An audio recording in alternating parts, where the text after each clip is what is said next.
तो गाइस इस वीडियो के अंदर हम अपने ट्राइपॉड स्टैंड को मूविंग बनाने वाले हैं गायरोस्कोप के साथ। तो चलिए शुरू करते हैं बिना किसी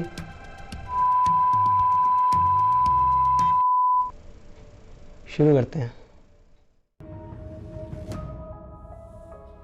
तो गाइस सबसे पहले हम MPU 6050 यानी कि अपने गायरोस्कोप को इन वायर्स के साथ कनेक्ट करेंगे।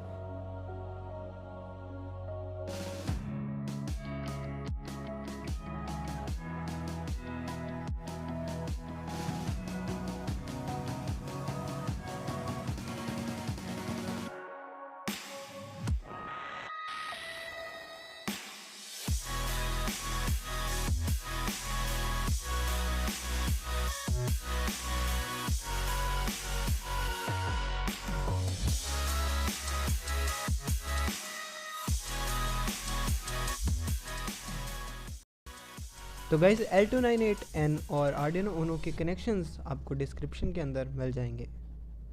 Let's move further.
Cause if you're falling for me, just be one. 'Cause I don't think you're ready.